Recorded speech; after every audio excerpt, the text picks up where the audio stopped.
Et si c'est que Dieu a placé en toi pour ouvrir toutes les portes pour lesquelles tu pries depuis longtemps? Maintenant, ma question est, vas-tu l'utiliser ou vas-tu la compromettre? On a tous un don donné par Dieu et j'aimerais qu'aujourd'hui que tu me dises, tu me mets dans les commentaires un pouce en l'air si toi tu sais c'est quoi ton don ou si tu sais pas, ben, j'espère que cette vidéo va te permettre de songer un peu, de voir un peu c'est quoi ton don.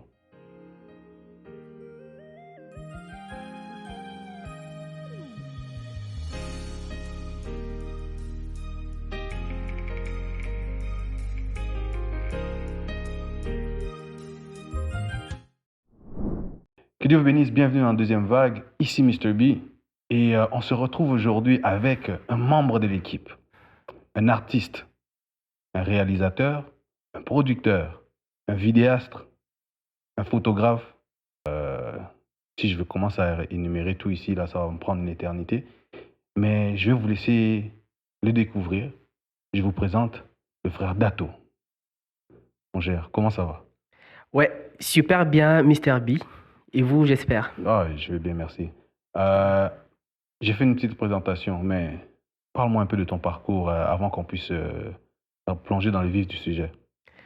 Ok, merci à tous les frères et sœurs qui nous suivent en ce moment. C'est un plaisir de répondre à ton invitation. J'ai toujours l'habitude d'être derrière la caméra, mais c'est aujourd'hui là, je suis devant. Je vais essayer de tenir. Alors, moi, c'est le frère Isaac Sahani Dato. Je suis artiste comme Mister B l'a dit tout à l'heure. Artiste dans quoi? C'est une des questions que j'ai toujours eu du mal à répondre. Mais je vais quand même dire plus ou moins ce que j'essaye de faire. Je suis dans la création, dans l'ensemble, dans les milieux du cinéma, où j'ai travaillé comme réalisateur, comme producteur aussi. Ben, aussi dans les arts visuels, donc le beaux-arts, la peinture, le dessin, la sculpture et tout.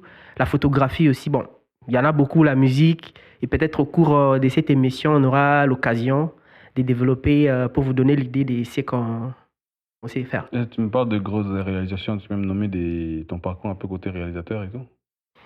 Alors, en tant que réalisateur, j'ai travaillé dans plusieurs projets dans mon pays, mais aussi en collaboration avec d'autres réalisateurs des autres pays.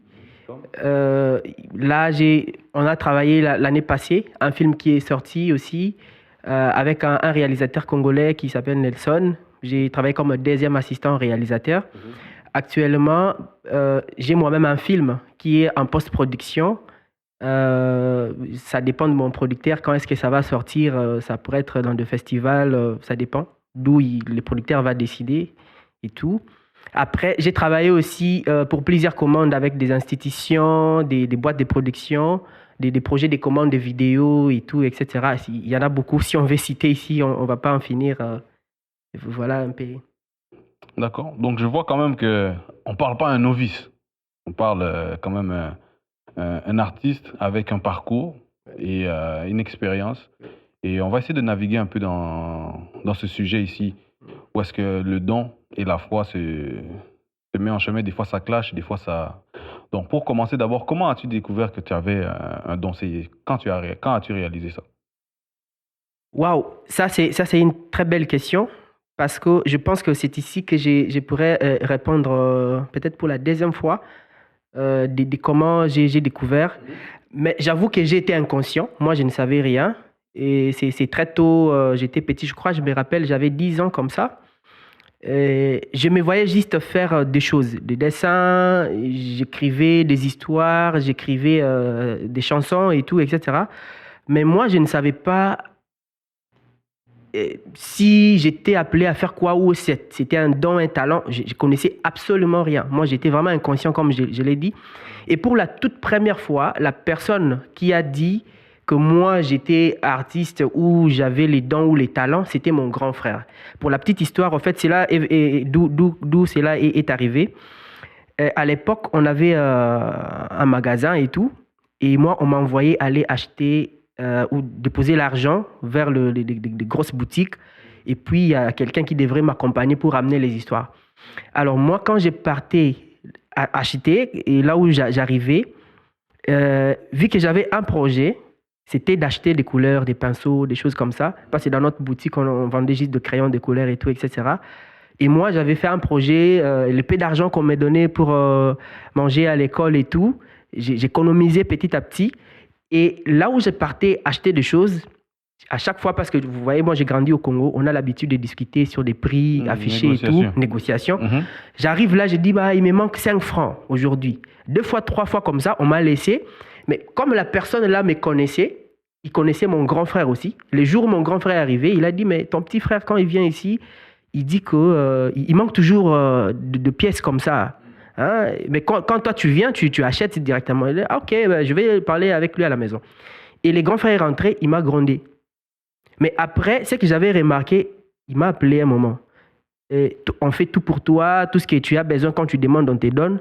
Mais qu'est-ce que tu fais avec cet argent là-bas? On m'a dit que là-bas, tu ne donnes pas l'argent comme il faut. Qu'est-ce que tu fais avec cet argent? Moi, j'ai dit non, avec cet argent, je vais acheter. Bon, j'ai essayé de garder ça.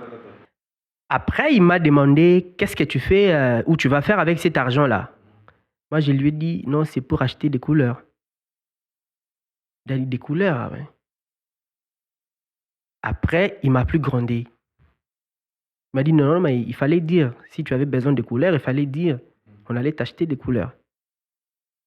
Après, c'est quand il est allé parler avec les parents que moi, je l'ai entendu dire que non, Isaac a un don de l'art en lui. Il a les dons, il a les talents d'artiste. Et quand il sera grand, à l'école secondaire, on doit l'inscrire à l'école de beaux-arts.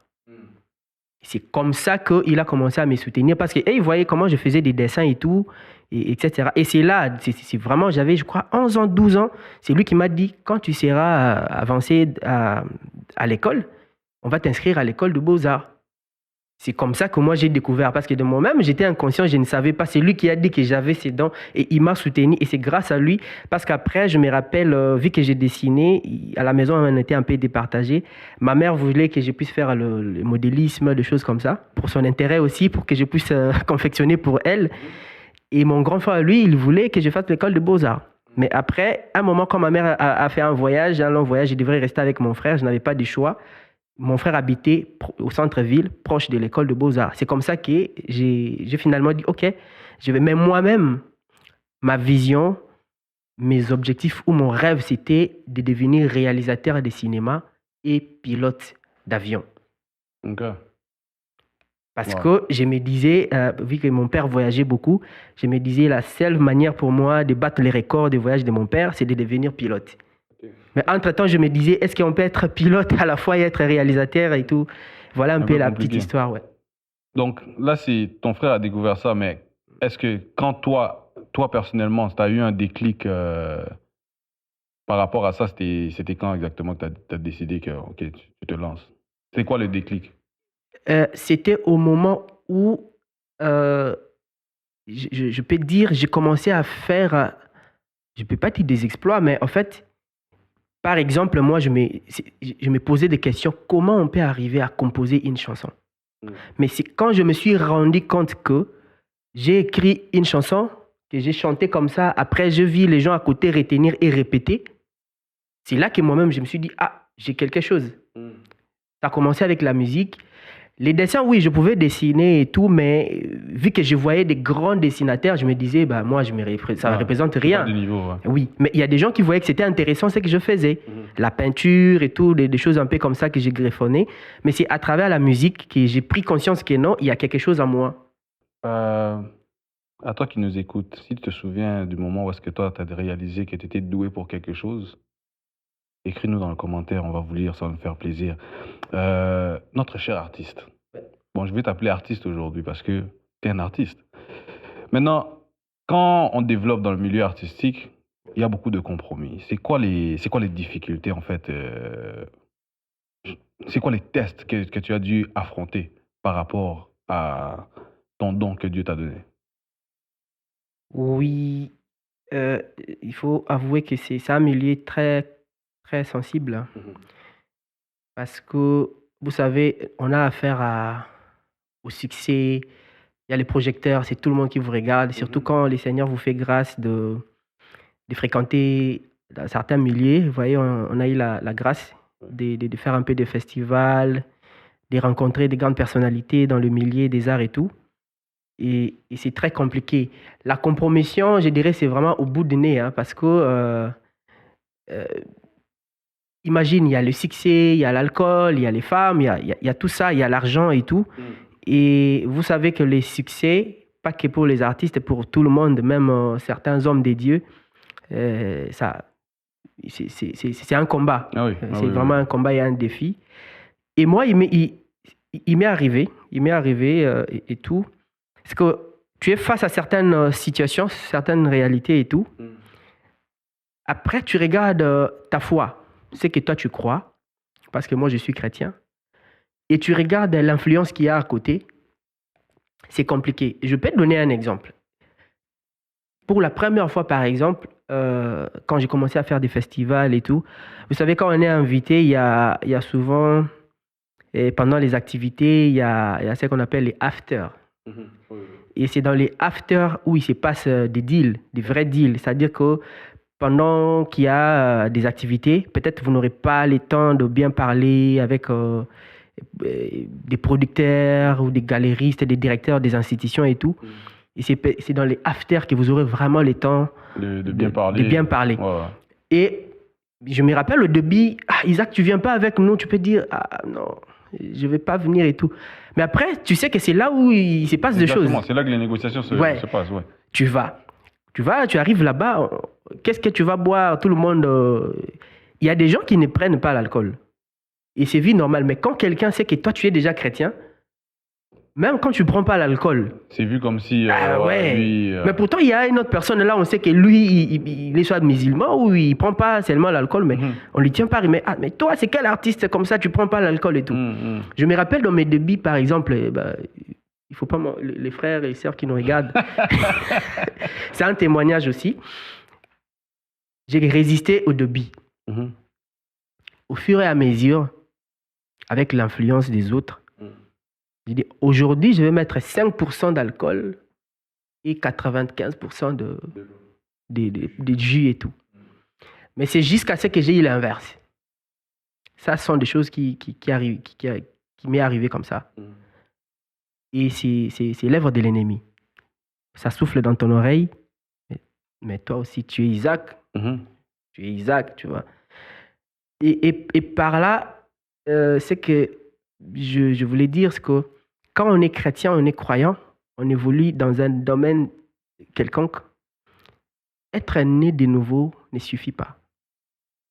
Il y a beaucoup de gens qui disent que je suis né de nouveau, ça veut dire que je peux me permettre de tout. La Bible nous dit, tout m'est permis, mais tout n'est pas utile. Voilà, je ne me laisserai pas asservir. Exactement. Vous voyez? Par là, je veux dire que quand on est chrétien, il ne suffit pas de dire que je suis né de nouveau. J'ai le Saint-Esprit, je suis du message. Non. Il faut être discipliné. Ouais. Il faut avoir des principes. Parce que quand tu es discipliné, il y a des endroits, il y a des milieux, tu vois tout le monde faire, messieurs, madame, tout le monde faire n'importe quoi.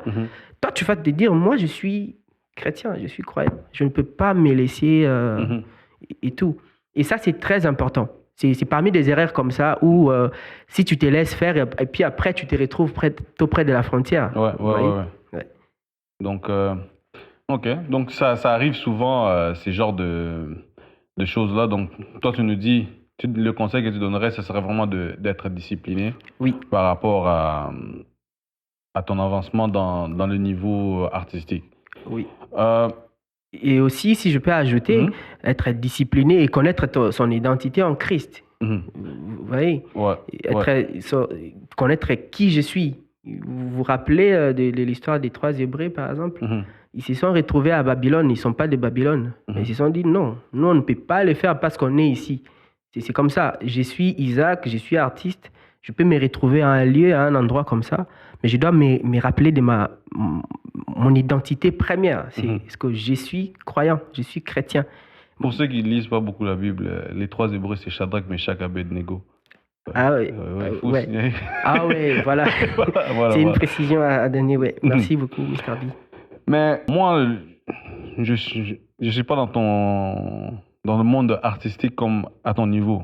Pour moi, c'est peut-être c'est autre chose. Je veux que tu nous donnes un peu une manière de fonctionner.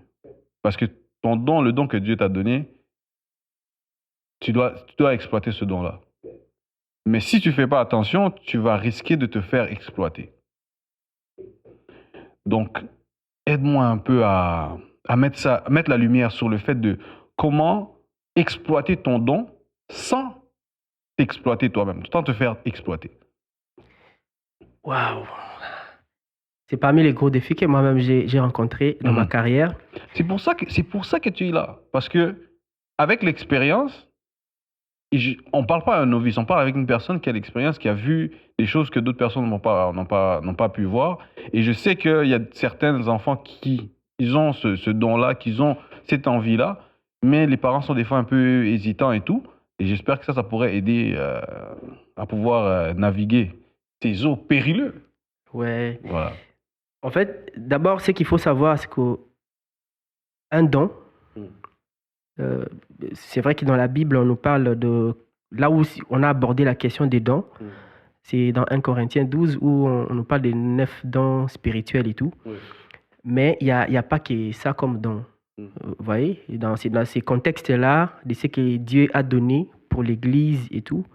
Mais les dons sont multiples. Même celui qui fait des sculptures, des dessins de peinture, peut-être on va essayer de voir ça même dans l'Ancien Testament, quand Dieu donnait les instructions à Moïse pour la construction des temples et tout, etc. Il a placé à côté de lui des gens habiles avec les différents dons ou talents. Alors, et par là, ce que je voulais dire, c'est que les dons, quand nous avons un don ou un talent, ce n'est pas pour l'utiliser pour soi-même. C'est pour l'utilité des autres. Là, c'est la première des choses. Que ce soit un don spirituel ou n'importe quel don, ça doit servir aux autres. Mais là où ça devient un peu sensible, c'est du moment où tu en fais une carrière, tu n'as que ça comme travail et tu dois vivre de ça. Explique-moi. Vous voyez, moi, je fais l'école de beaux-arts. C'est vrai qu'à un moment, j'ai fait aussi l'école de musique, mais tout comme aussi ceux qui sont diplômés en musique et tout, il a ça comme travail. Comme aussi celui qui a fait la médecine, il doit vivre de ces travails-là. Mais sauf que les dons, des talents que Dieu a mis en nous, ça doit servir aux autres. Et c'est très sensible à un certain moment d'aborder la question des survies qui nous ramène un peu dans ce qui est lucre, l'argent. Moi, par exemple, au début de ma carrière, j'ai eu des difficultés. Dans tout ce que je fais, je le fais gratuitement.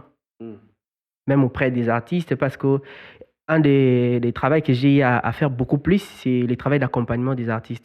C'est qu'on peut appeler management ou des choses de production et tout. J'ai accompagné beaucoup d'artistes.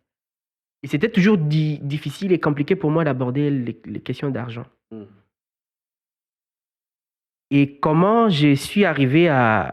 C'est pas moi, c'est des gens, certaines personnes de bonne volonté, parce que c'est comme ça que je me suis fait aussi exploiter. Les gens, ils venaient, ils profitent de mon énergie, de mon intelligence, on fait des choses et tout comme ça. Parce que moi-même, je savais que non, c'est quelque chose que Dieu m'a donné, c'est pour donner aux autres.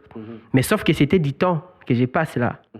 Et il y a eu quelqu'un un jour qui m'a dit, envoie-moi ta facture. C'est quoi ta facture? Non, mais pense à moi et tout. Moi, j'ai fait. Il dit, non, c'est ton travail. Tu dois vivre de ça. Vous voyez? C'est là que j'ai commencé à taxer pour certaines choses que j'ai eu à faire, même sur des projets et tout. Parce que ce qu'il faut savoir, c'est que dans le milieu artistique, quand tu travailles, quand tu donnes ton énergie, il y en a qui voudront profiter de toi, qui voudront t'exploiter. Exact. Vous voyez? Alors, c'est question de mettre tout au clair dès le départ. Est-ce que c'est un projet qui va remporter l'argent, ça va amener de l'argent? c'est quoi ma part, c'est quoi mon intérêt et tout, etc. Mais sauf que, pour nous, personnellement, moi qui a plusieurs choses que Dieu a mis en moi, et vous voyez, par exemple, dans la musique, j'ai eu même à travailler avec certaines personnes dans le milieu des gospels et tout.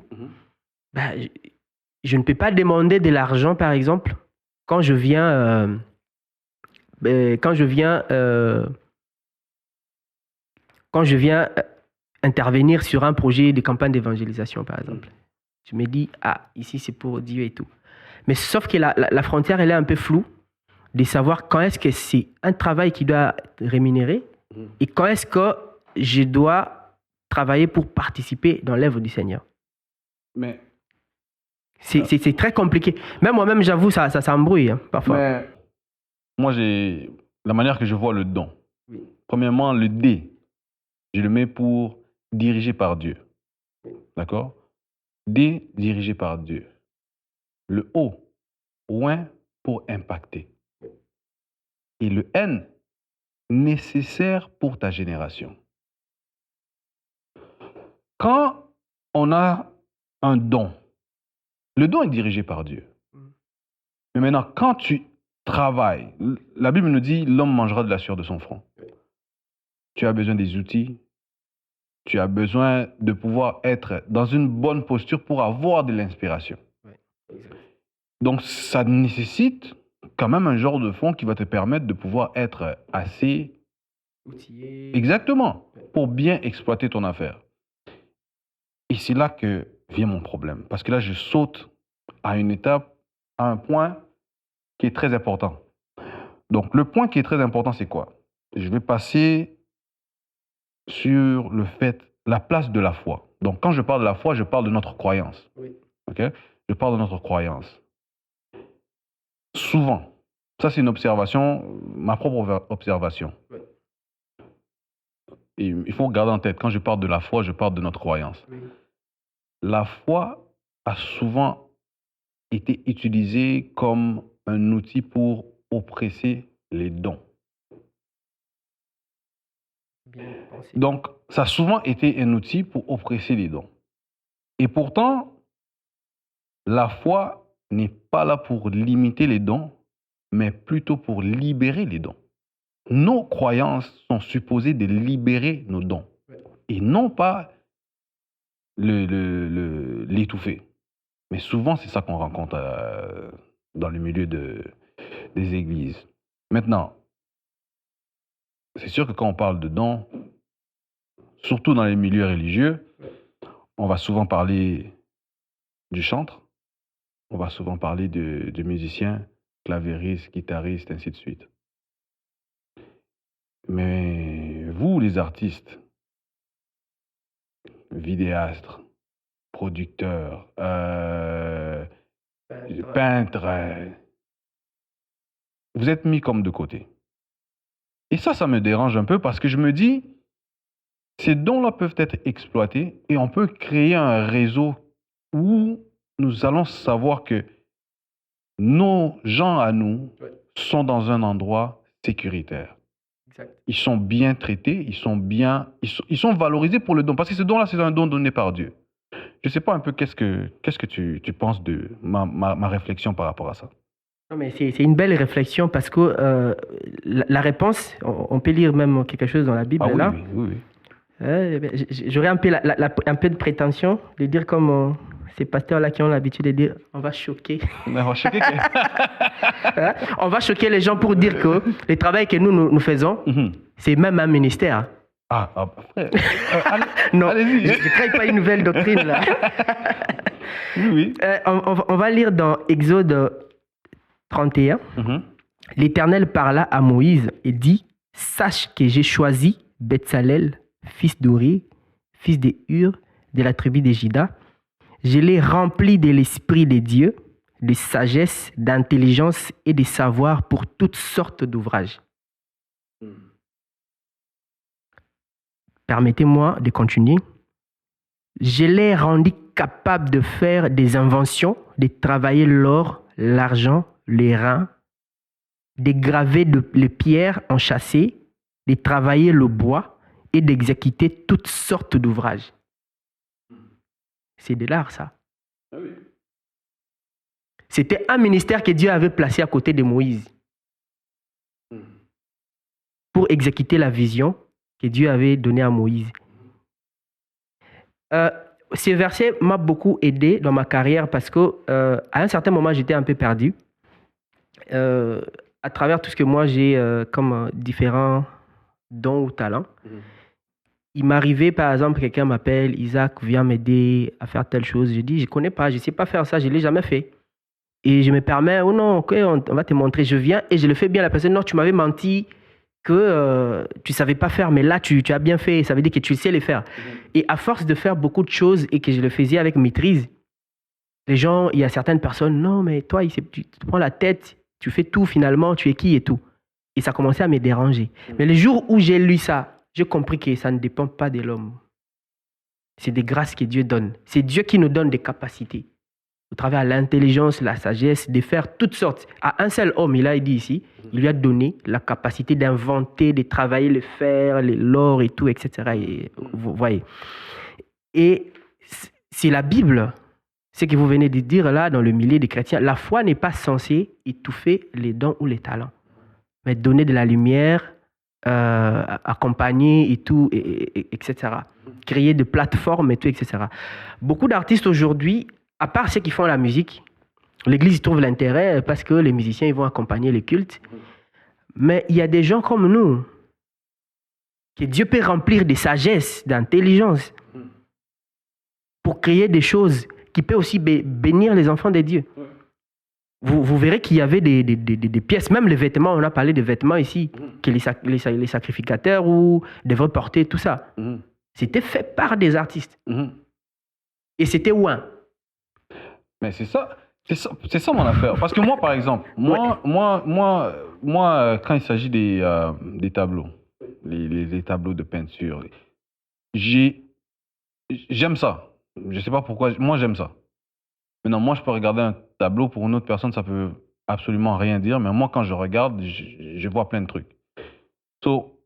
Moi, je vois un intérêt pour ça. Et je me dis, ces choses-là, ça vient avec beaucoup de personnes avec des genres de vie un peu bizarres. Et c'est des esprits. Quand on amène ces esprits-là, par exemple, je prends ce tableau-là, j'affiche dans ma maison. D'abord, avant de l'afficher, je dois prier dessus parce que je ne sais pas c'est quoi l'esprit qui vient derrière. Je ne sais pas c'est quoi l'inspiration qui était derrière ce tableau-là. Bien que moi, je peux l'interpréter de ma manière à moi, mais je ne sais pas la réelle interprétation de l'artiste. Mais quand j'ai le frère Trésor Mukonkole, qui peut me faire des tableaux magnifiques. J'ai le frère Isaac Dato qui est là, qui peut... Non, vous pouvez faire ça, mais nous, on ne vous donne pas cette place-là et on vous dit...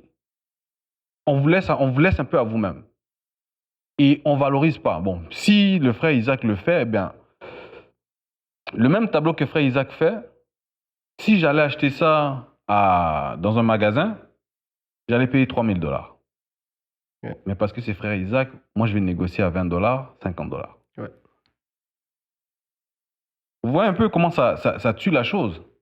Mais après, on se retrouve sur un point où est-ce qu'on est en train de se plaindre. Comment se fait-il que, tu vois, on n'est pas en mesure de faire ça, on n'a pas ça, on n'a pas ça. Je me rappelle, j'ai écouté une prédication je pense que c'était le pasteur Dioga qui prêchait. Il disait, il a lu une place où est-ce que on parlait des enfants d'Israël qui allaient tout acheter chez les Philistins. Les épées, les boucliers, le fer, tout, ils allaient acheter chez les... Et ça faisait en sorte que quand ils allaient en bataille, là, ton ennemi ne va jamais te vendre sa meilleure exact. arme. Donc, quand ils allaient, ils étaient toujours en désavantage.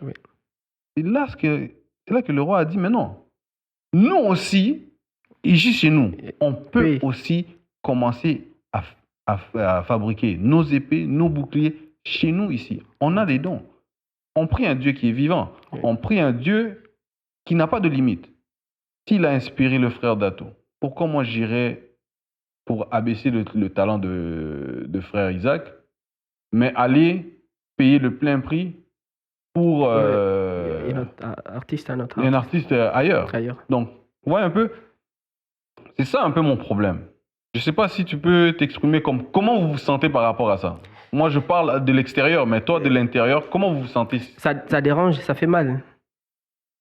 Moi, à un certain moment, quand j'ai commencé à exceller un peu dans ma carrière, Mhm, il y a des gens qui disaient, ouais, mais toi, l'art là et tout, il y a des gens, soit ils te prennent pour, tu as touché aux histoires ou tout, mhm, etc. et tout. mhm, Parce que j'ai fréquenté mhm, des gens qui n'ont rien à voir avec l'Église. Vous voyez, tous ceux qui nous soutiennent aujourd'hui dans l'art, c'est tous les gens qui tiennent l'économie ici. Ce ne sont pas nos frères du message. mhm. Rien à voir et tout. Et pourtant, ils peuvent le faire. Ce sont eux qui nous financent et tout. Mhm, Alors qu'on a des frères, des bien-aimés qui sont riches, qui sont des millionnaires et tout. mhm, Alors, cette question, je peux le répondre, ça part de la question d'intérêt et de l'éducation artistique. mhm, Parce que beaucoup de gens n'ont pas été éduqués à la valeur des œuvres d'art ou de création et tout, etc. Au-delà de ce qui est décoratif, de fleurs qu'on peut acheter ou des tableaux déco et tout qu'on peut... Parce qu'au-delà de déco, il y a des œuvres qui véhiculent des messages ouais. qui n'ont rien à voir avec les questions d'esthétique. Mhm, mhm, Vous voyez? Moi, par exemple,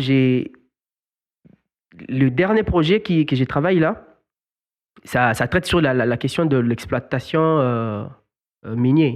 Vous voyez? Et sur ces projets-là, ça aborde tout sur la géographie, la géologie, l'anthropologie, l'extractivisme et tout. Tu vois, toutes ces questions-là. Mais pour un frère, il se dira qu'est-ce qu'il a à voir avec ces genres de sujets. Mais il n'y a pas que ça. À côté de ça, on fait aussi d'autres choses. C'est ce qu'on appelle les à côté de l'art. On fait aussi d'autres choses. Alors, quand les gens ne viennent pas nous encourager, nous soutenir en achetant ce que nous on fait, même dans des expositions, combien sont prêts, bon, personnellement ici, je n'ai pas encore invité des gens, mais combien sont prêts à venir voir nos expos? Parce que les gens ont dans la tête, ah non, c'est les histoires... Mais tu verras quelqu'un qui est né au Canada, par exemple, il va dire, ah non, c'est les histoires des Blancs et tout. Mais pourtant, ça n'a rien à voir. Ah, la même personne est prête à acheter une montre de 2000, 3000 pièces. Mais si tu lui demandais pour un tableau de 1000 pièces, comme vous avez dit tantôt... Oh non, oublie ça. Ouais. Oublie ça. Alors, moi... Il va vouloir négocier à $50. Exact. Et moi, personnellement, j'ai dit que ça part de la question d'éducation artistique. Beaucoup de gens n'ont pas été éduqués à la perception des valeurs des œuvres des artistes. C'est comme ça que les gens ont un sentiment de désintérêt face à ce que nous on fait. C'est vraiment dommage parce que franchement, moi je trouve que quand tu parles de réalisateur, tu réalises des trucs. Combien de parents ici sont pas très contents que leurs enfants regardent certains films, certains dessins animés, certaines affaires. En ce moment ici, moi en tant que parent, je suis obligé de surveiller les livres que mon fils ramène de la bibliothèque. Je suis obligé de surveiller les émissions qu'il va écouter. Parce qu'il y a des messages qui passent là. Mais on a des réalisateurs à l'église. On a des réalisateurs dans des milieux chrétiens qui peuvent nous faire des choses qui vont cadrer dans l'enseignement qu'on reçoit les jours. Exact. Mais où sont les gens qui peuvent financer? Parce que pour nous, un artiste, quand on parle d'un chrétien, un artiste, c'est un musicien. Mais bon. Dommage. C'est dommage. C'est dommage. Ouais. Il y a un passage de la Bible que j'aimerais que chaque personne puisse lire après l'écoute de cette émission. Ce serait le Matthieu 25. La parabole des talents. Oui. Matthieu 25, des versets 14 à 28. Donc ça, c'est un passage que j'aimerais qu'on puisse prendre le temps de bien lire ça. Oui. Et avant de terminer, habituellement, je demande à une personne, à mon invité de dire un mot. Oui. Mais non. Mon invité, dis un mot un peu artiste. Dis un petit mot à quelqu'un. Encourage une personne qui essaie qui a un don et qui veut Il veut partir, mais il ne sait pas comment prendre les ailes. Encourage un peu une personne un peu avant qu'on passe à l'autre étape. Ouais, en fait, ce que moi je vais dire, c'est que Dieu a placé dans chaque être humain des capacités. Et ces capacités, il y en a qui ont la chance de les découvrir et même en grandissant. Il y en a aussi, ça prend du temps. Et ce que je m'aimerais dire à tous ceux qui nous suivent, c'est de prier. Si jamais vous ne savez pas à quoi vous êtes appelés ou qu'est-ce que le Seigneur a placé en vous, de prier pour que le Seigneur puisse vous révéler et tout. Mais il y a aussi une autre façon de découvrir les dons ou des talents que nous avons. C'est de voir justement dans quelle chose de la vie, quand tu le fais, tu le fais bien et surtout avec passion, avec âme et cœur. C'est parmi des choses qui peuvent indiquer ou orienter quelqu'un à savoir que ça, j'ai ces dons, j'ai ces talents, j'ai cette capacité. C'est comme ça que moi, avec les autres dons et disciplines, je l'ai découvert. C'est quand je vois que je fais telle chose, je le fais bien. Et puis je me dis, ah ok, ça veut dire que je suis aussi appelé à faire ça. Et à force de les faire, tu vas le perfectionner. Parce que la maîtrise vient avec l'exercice et le Seigneur vous fera grâce de découvrir vos potentialités. Merci beaucoup. Je retiens une chose, hein, la pratique. Je vais donner l'exemple de mon jeune frère Neville. Quand j'ai joué la guitare, Oui. hein, Neville ne jouait pas encore la guitare. Ah ouais. Mais moi, je n'ai pas pratiqué.